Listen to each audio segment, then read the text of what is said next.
More than 1,000 students pledge not to work at Google and Amazon.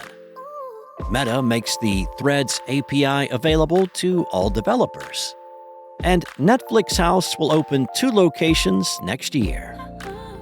It's Wednesday, June 19th, and this is Engadget News.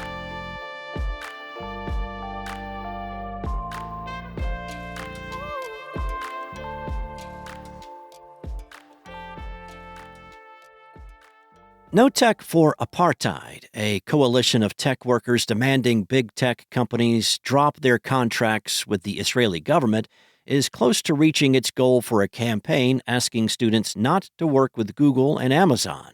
As Wired reports, more than 1,100 people who identified themselves as STEM students and young workers have taken the pledge to refuse jobs from the companies for powering Israel's apartheid system and genocide against Palestinians. Based on its website, NOTA's goal is to gather 1,200 signatures for the campaign. As 2 of the biggest tech companies on the planet, Google and Amazon are also 2 of the biggest employees of STEM graduates. Wired says the campaign's pledgers include undergraduate and graduate students from Stanford, UC Berkeley, the University of San Francisco, and San Francisco State University, institutions located in the same state as Google's HQ.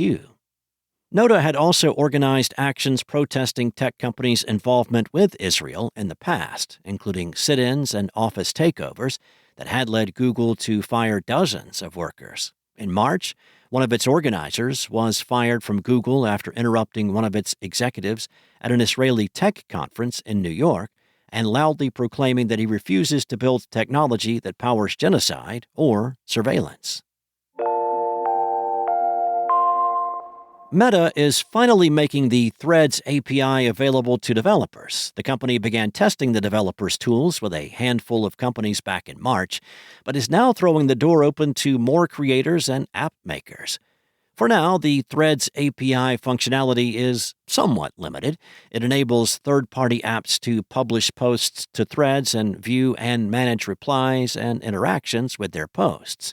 So far, this has enabled Threads integrations with social media management software like Hootsuite and Sprout Social.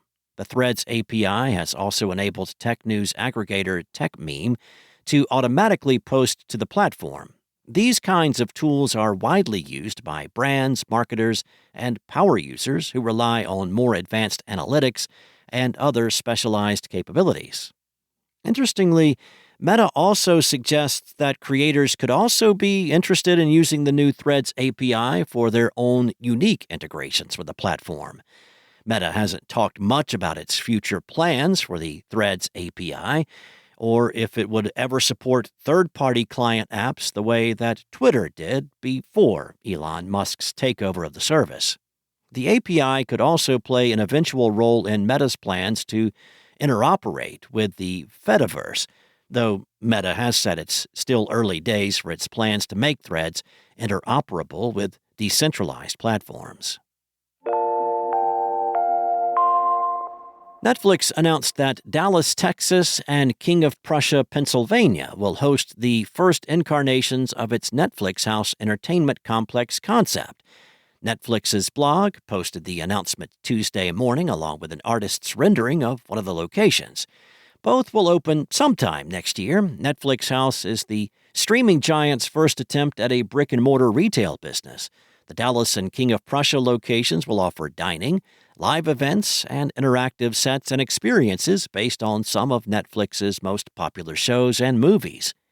The experiential entertainment venue will let fans of shows like Bridgerton, Money Heist, Stranger Things, and Squid Game interact with some of its most iconic scenes and settings.